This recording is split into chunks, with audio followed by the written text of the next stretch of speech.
Hey guys, what is going on? In this video, we're going to be taking a look at the Apple TV 4K Wi-Fi edition. So this is the latest version of the Apple TV that is out. It is the third generation and it retails for $129 or $149. So there is two different models of them right now. Currently, there's going to be just a Wi-Fi one or a Wi-Fi and Ethernet one. There's not very many differences between them, but I just went with the Wi-Fi one because I don't really need an Ethernet one. I'm going to be putting it at. So basically, for this little Apple TV, there's a couple different changes if you've ever had an Apple TV before.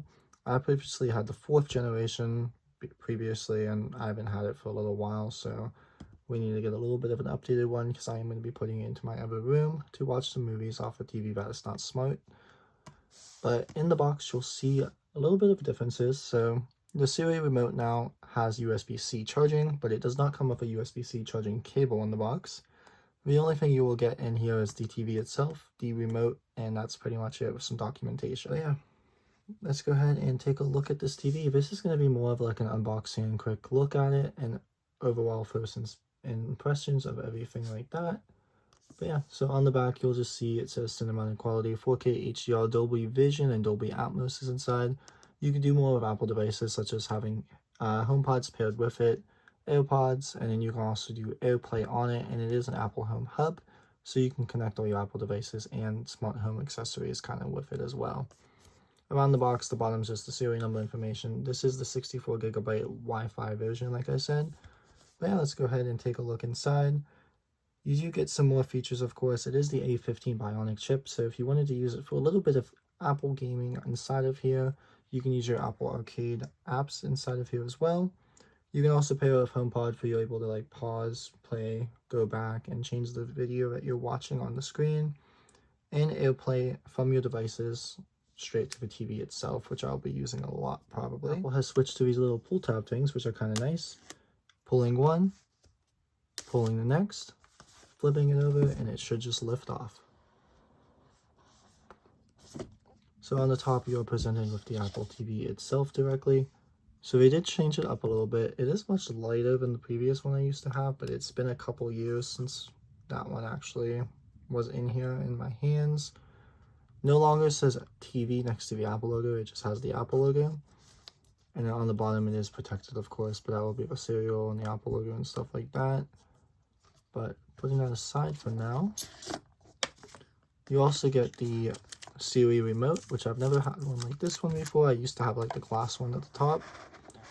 And then this should be the power cord, which is just a standard, like if you're used to a TV power cord, it's kind of similar to that. But yeah, it's just going to be a standard, like a little 2-prong power cord and an end of a wall type deal for that. And then in the bottom here, you do get your Apple TV pamphlet telling you basically how to set it up and warranty information. Putting all of that stuff back in there. You can see that Apple did change up the packaging a little bit. So without having a cable to charge this remote, I wonder how many people are like actually like noticing that that's a thing. But it is USB-C. I did buy a USB-C cable to charge it, of course, and I did have a couple of extra ones laying around as well that I could use. So they are switching from Lightning from this.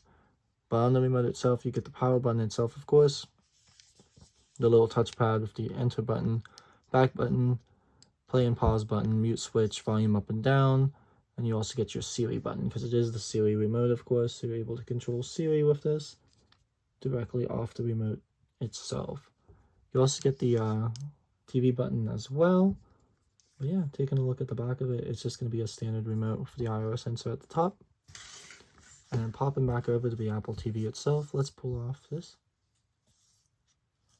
Wasn't as exciting as I thought it would. You only get 2 ports on the back, the HDMI cable, and then you also get the port where it plugs into the wall at. On the bottom end of things, it should just say the serial number and stuff. But ooh, they took off the Apple logo down there now. That's nifty. I'm going to keep that on there for now though, because I'm not going to set it up just yet. But yeah, this thing is super light. I'm actually impressed with how light this thing is. Like, I can't even like describe how light it is. I could look it up, of course, but you'll figure it out. You're not going to be carrying this anywhere, of course. But yeah, other than that, this has just been a quick little like unboxing and stuff like that, and showing you what's in the box for the Apple TV, as well as telling you about some of the features that it may offer.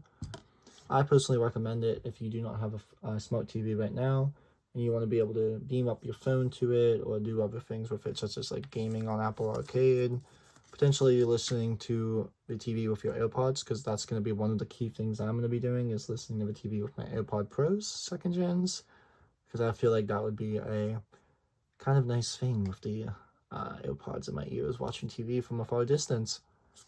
But yeah, this is going to do it for me for this video. I just wanted to throw a little quick video up for you guys, because I see a lot of you guys are subscribed to me still, even though I haven't posted since, I think, November, maybe?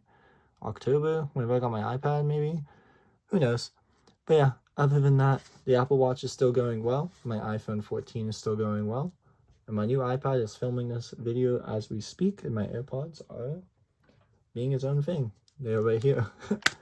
But yeah, everything is going well over here with all the Apple devices. I haven't had any issues with any of them. No regrets, no complaints. So yeah, this has been what was in the box of this video. I'm not going to set it up, of course, because it is just an Apple TV. But the setup itself is fairly similar to the HomePod. You kind of just plug it in, put it on the screen, and kind of hover your phone over it. And it just walks you through the prompts. But yeah, other than that, you guys have a good rest of your day and night if you're watching it at night. But I'll see you guys in the next video. Hopefully you enjoyed this quick little look at this thing. But bye now.